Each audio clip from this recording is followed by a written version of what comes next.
All right, let's get it started. I'm super excited to be here this year at React Finland. And what I would like to talk about today is a bit about React in combination with NX. And so first of all, who am I? My name is Juri Strumpflohner. I'm a Google developer expert in web technologies, also an instructor at Egghead and Cypress ambassador. And right now I work at Novel as a JavaScript architect and engineering manager. And as part of that, I'm also a member of the NX core team. And so NX is our open source development toolkit, specifically for monorepos, but not necessarily. So what that means is you can also get started small, use NX and use its features to accelerate your development basically. But as you grow then, it will also be there NX basically in the sense of it has a lot of scalability feature and it works really well as you get large and more enterprisey. So in terms of that, basically here are the main links. There's our nx.dev website and also our GitHub repository where you can contribute or open issues and connect with us. But let's not waste further words on this and let's jump straight into the demo. So I have already installed NX and basically created my workspace, but you can do that by just like executing NX create workspace, give it a name. I've called it React Courses, I think. And then hit enter, and that will walk you through a couple different steps to set up the workspace in the most optimal way. What you will see then is what we have here. So you have that apps and libs folders, which is kind of our recommended way of setting it up, which means like you have the whole logic, which you usually would have like in your folders of the application in different libraries, and we will see why. And then you have like a very thin layer of applications. So the application really is just like bundling together different libraries and building them and deploying them. So that's what the applications do. So let's have a look. Right now here we have already an app generated, which is a React application. So let's first of all see how to launch that. Now I'm using yarn NX, like prefixing it with yarn or npx, because like I don't have NX installed globally. And so that will take the local installed version of the workspace. And then I can just use serve to serve up the app. And courses is the name of the application, so it will be NX serve courses. And so once that gets started, we'll see at localhost 4200 our template being rendered out. Now let's create straight a library. Because let's say we want to develop a small course item. So basically the preview of a course within our course platform. So to generate a library, we use generators that come with NX. And so you can use the NX generate command or G for short. I use the Novel React package and the library lib, which is the name of the generator. And I call the library course item. Hitting enter will then generate that library, which you can find here now in the libs folder. It has already things like jest set up for it, properly configured Babel, and also generated a small component which doesn't really anything interesting other than printing out the name. You can also already see that index.ts here, and the index.ts basically is your public API. So everything that gets exported here is public, while everything that remains within a lib folder, so it doesn't get exported, is private. And so again, this is for scalability really. So when you have a lot of team members, you want to control what others can use from your library and what is private and can be then changed very easily. Another interesting part here is that in the tsconfig, we have already such a path mapping set up. And this is cool because then we don't have to use like relative paths to get like the items imported, like the libraries imported, but we can use something that is similar to what we would use when we publish it to NPM, right? And so let's straight try this out and go to the app.tsx file here. And let's actually import that course item component, which we just generated. And I have now that React courses course item here, which we have just seen. And I import the course item. And let's also add it just here after the header. Now let's serve our app again.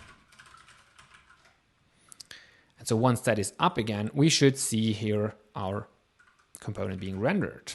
And in fact, like it happens here. So this is how it is being visualized then.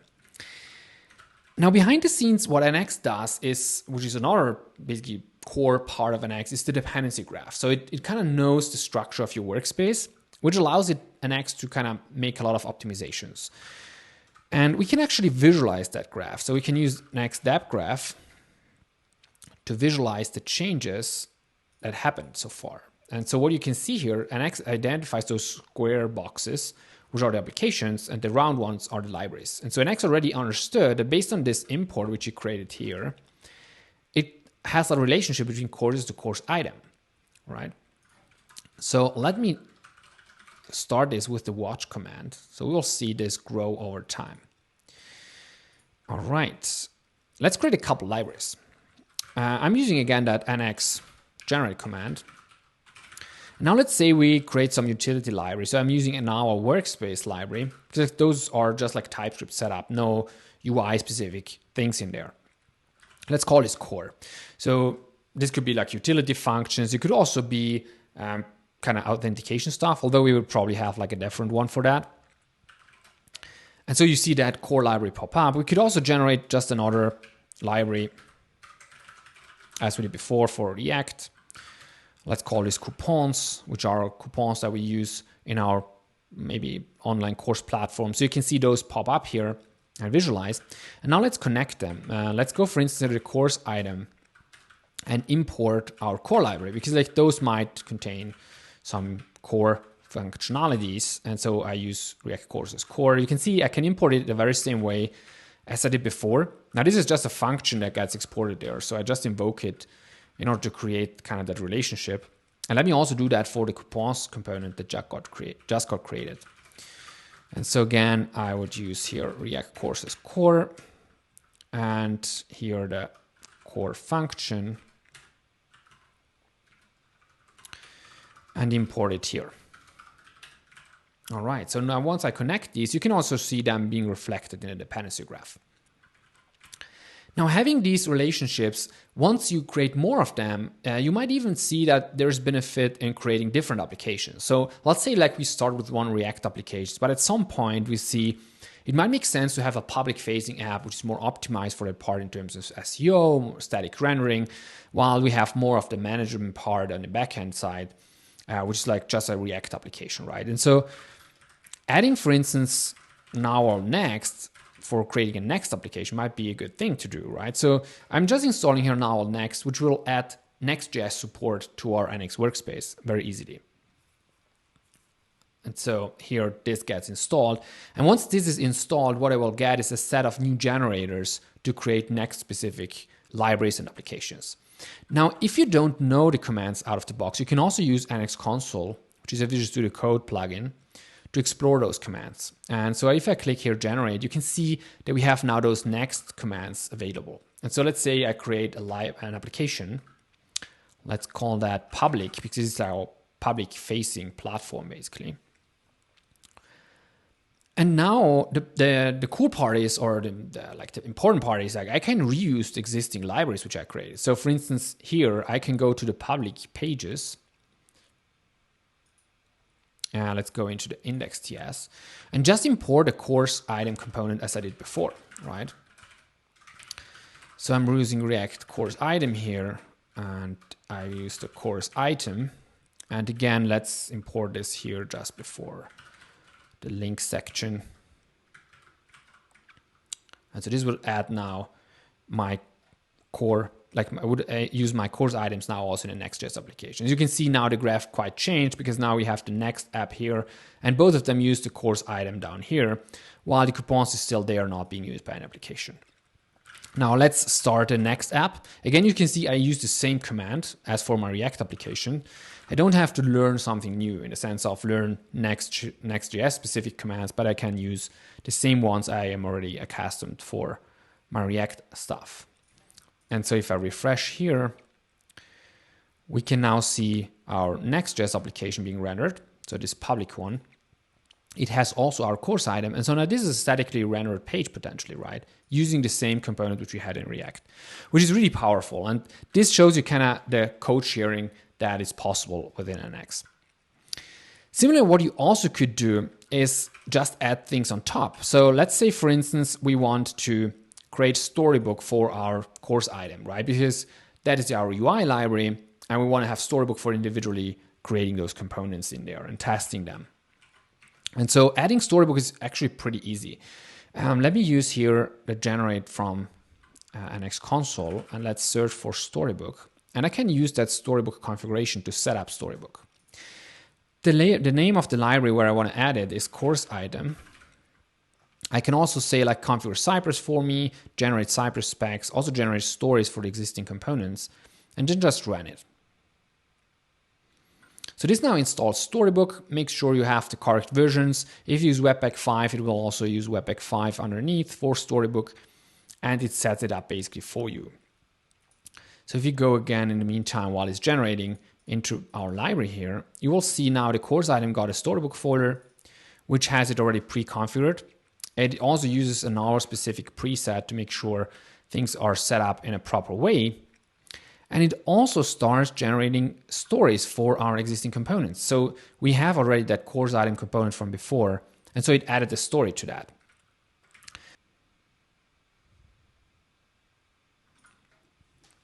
And so once this then finishes installing, what I can do is I can launch it directly again with NX storybook, which is the command for launching storybook, course item, which is the library where we added storybook on top of it. And so this will now load storybook on top of our library. And you can see the whole process is really straightforward, right? Like that's the power of those generators. Like they get you moving really, really fast without having to worry too much about how to set up storybook with TypeScript, how to make sure it has the same underlying Webpack config as your React application, and all those things basically, right? And so if you now go to localhost 400, which is where storybook is, we can see our course item being rendered in there, right? So to conclude, I would show you still like some very cool features in terms of scalability, right? I mentioned like once you grow, and for that, let me first comment this really quick, is once you grow, you have like a lot of libraries in there. And there are some scalability things that need to be applied in order to make sure that the builds and test runs are still fast on CI. So I have committed this, and let me create a new feature branch. Let's call it feature X. And let's assume I make a change in that course item. And so let me go to the course item component and let me add some p tag in there. And let's commit this. Let's add here new feature, which is a new feature which I've added. Now I can run tests, for instance, individually by just doing NX test similar to NX serve course item. And that will now use the pre-configured jest setup for that library, execute the jest test on top of it. Again, as I mentioned, like in theory, now that I've changed course item, I want to make sure I didn't break anything else within my workspace, right? And so I would have to execute all the tests. Now, obviously, that doesn't really scale. And so NX uses the dependency graph to figure out what it actually needs to test, build, lint, whatever you want to specify. And for that, it has those affected commands. And so I can use NX affected. And let's actually use it on the dep graph. So if I run NX affected dependency graph, what it does, it shows me basically what needs to be executed in terms of like building, testing, linting, and so on, based on the changes that happened on Git with the difference of the main branch and the feature branch, right? And so it currently identified that what I changed is the course item. And so therefore I need to change basically or execute all these nodes up there, right? If I select all of them, you can see that those here in black are not being executed. And so instead of the dep graph, I can actually use a target, which can be building, whatever. In our case, let's use tests. I can even add a parallel here, so to execute those tests in parallel. And so you can see these are the projects that NX identified should be executed. And it executes all of them. The interesting part is also if I rerun them, like I execute a command again, you will see it's immediate, like it's instant, much faster than before, right? And what you see here as an output here is NX read these from a cache. And that's another thing that kicks in here, which is the computation cache.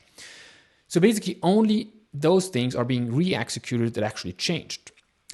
We can see that, for instance, if I go to the courses library, and let's go to the app of the courses here.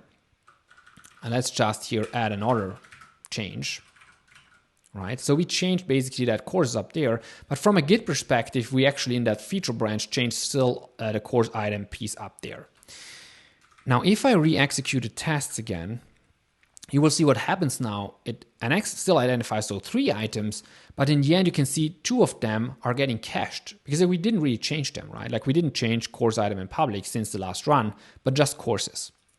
And so you can kind of understand like how this scales up as you get bigger. It makes still sure that on CI and even locally, things are kind of working fast even in a large environment. And you could even take this further. Now, this cache is just local to your machine, but you can take it further and use, for instance, NX Cloud on top of it to distribute it among your team members.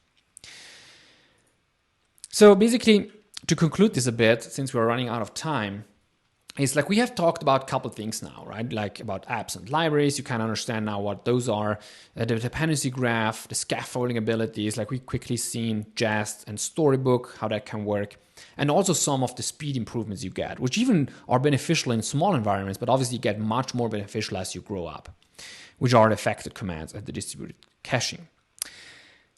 Now, if you want to go deeper, because like we really just like scratch the surface here, I highly recommend to take a look at that ACAD course which I've created, which is Scale React Development with NX, which is completely free for the community. And that's an opportunity to really go deep on some of those topics. This is like 24 lessons, 1.5 hours of content, which goes much more deeper in code sharing abilities, even kind of restricting dependencies with like linting rules and much more. So definitely check those out.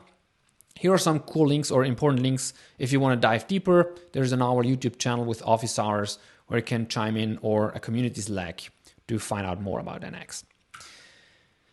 I'm happy to take your questions, so feel free to DM me on Twitter, directly message me on Twitter, or just like ask your questions now. Thanks.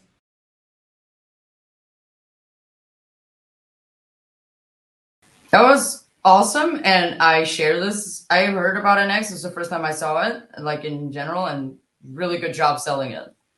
It sounds like it really helps with scalability. We have a question from the organizer himself. Would you like to come here, or would you like me to ask your? Okay, I will join you. So just a couple of questions. I mean, I've been working with Lerna a lot.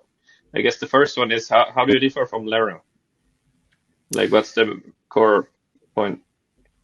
Yeah, like there are probably a couple of differences. Like the main thing about NX in general is like, for instance, like in terms of the version policy or upgrade policy, like we follow the one version policy, like in a sense of having one node managed folders within an NX workspace. So that also means that like if you have different applications and you upgrade React, for instance, that you upgrade them for all of them, right?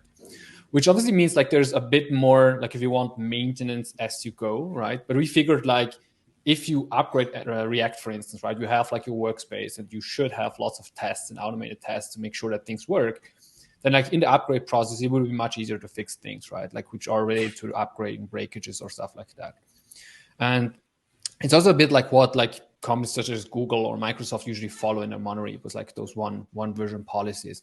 And so that's what we have in NX as well. And then if you want to go into more the core differences, obviously it's like with the dependency graph, which I've shown, we can optimize a lot of things much in a more optimal way, right? In the sense that knowing the structure which is underneath allows you to kind of take short paths, right? Like in terms of what do you need to rebuild, what needs to be retested, right? And you can really extend this as well, right? I mentioned, for instance, building, testing, and linting, because like those are the default setups which we generate in a project.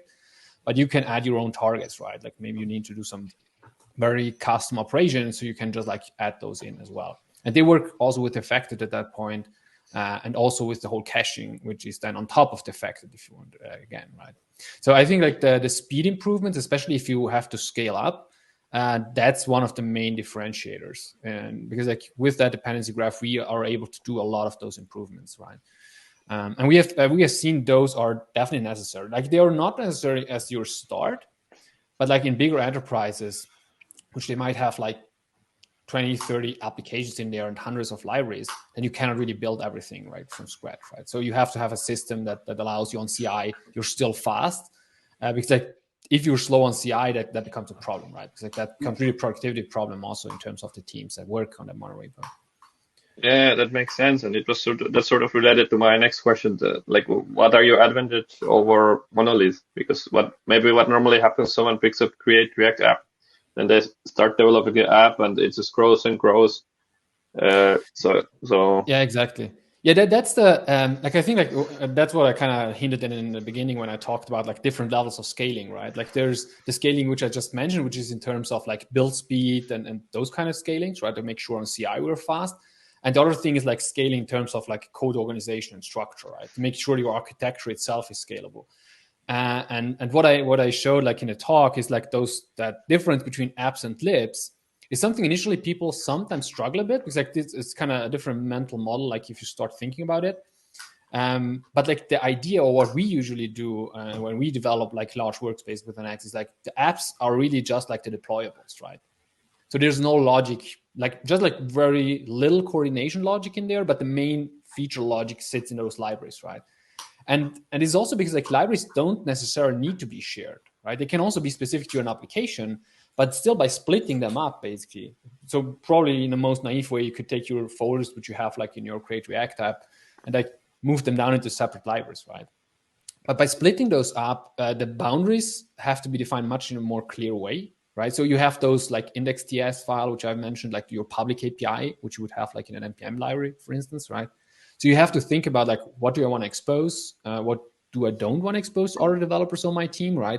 And so you can gradually open up, right? So you can start with some very closed set of like public APIs for a given feature library and then expand as you go. And I think like that helps a lot to think about in terms of architecture stuff, right? To make sure that you scale also in that aspect, right? Yeah, so I have one final question before I let others ask something as well. So, what's your approach for dealing with like this package or tooling upgrades? Because we're dealing with JavaScript, and if you leave the project for 1 month, it's already somehow outdated. So, how do you deal with it? Yeah, so what we have, for instance, is also automatic migrations. So when you basically migrate, first of all, we migrate NX itself for you, right? So there's a specific command which is called NX migrate, which allows you to go from one version to the next. And so specifically for the packages which we support as terms of our core plugins, which is React, Angular, Next.js, and a couple others, right? We make sure that the combinations work, right? So what you do is like you upgrade NX, and with that we upgrade our own tooling. We change potential breaking changes in the source folders or in configuration files. We migrate that over for you by changing the actual code underneath, right? And so that has proven to work very nicely because it's like, especially being done in a monorepo, you just like fork in a branch, right? You create a new branch, you run the migration, you make sure you upgrade everything, you run the application, then you run it through your CI pipeline, right? Which at that point would then execute all the end-to-end tests and unit tests and stuff, make sure things still work properly, right? Yeah, so like that's for usually, sorry. yeah, go ahead. So for something like let's say Storybook, commonly used in React projects, you sort of own the concern. So if I upgrade the normal thing of Storybook, I mean, I just get the newest version of what you have. I don't have to worry about it myself, right? So you own this concern. Yeah. Okay. Yeah. For some of the main, like, because we our goal is obviously to improve the developer ergonomics in general, right? And so for some of the main features or main plugins that are usually used in combination with those libraries, we take care of it. And so we make sure that they work when we upgrade and that we upgrade it for the people, right? We obviously don't own the entire Storybook experience, right? Like it's still an external package, but like those points where it integrates with NX, we make sure we like pull it along. So especially like which I mentioned, like when you upgrade React to Webpack 5, or we had a similar scenario, for instance, for the Angular workspace, which we supported, we made sure that we also upgrade Storybook. We even collaborate with Storybook forks to make sure like those combinations of Angular Webpack 5 and Storybook Webpack 5 works, right? And so that experience is granted. Obviously, third-party libraries, others that you add like as you go into development, those need to be taken care of by the developer itself, of course. But that sounds good because it's really sort of painful to keep track of all the things that are changing all the time. So if you can reduce the amount of work that's going to that, it's good. Yeah. So in a recent client project, what I did, I actually wrote a package that owns all the testing setup. It owns some of the, I think there's a Webpack setup, Karma setup, Jest setup, Prettier, authentication. It's a lot of concerns and a sort of meta concerns, but you need these concerns in every single package, in every single project we have. So we have monorepo and multiple other GitHub repositories. And in the end, doing this one package, using a tool called MRM. So I use MRM to patch your package JSON and other stuff. It's a real time saver because I sort of own this ugly stuff that still has to be maintained. I don't have it split up across projects. So it sounds like your solution. It's doing something similar, maybe, and even much more. And I think it's a good approach because what you want. You want to like push these ugly concerns to one place out of the site. You don't want to deal with it every day. So. Yeah, exactly. The main point is like you shouldn't have to worry too much about the whole configuration stuff, right? So that's being set up for you, right? For instance, as we mentioned before, right, like setting up Storybook, which I've shown very briefly, just right due to time constraints, but like or Cypress as well, right? Like usually what happens, like developers are in a hurry, right? Like you have to finish that feature, and like a Cypress test on top of that library would help, right?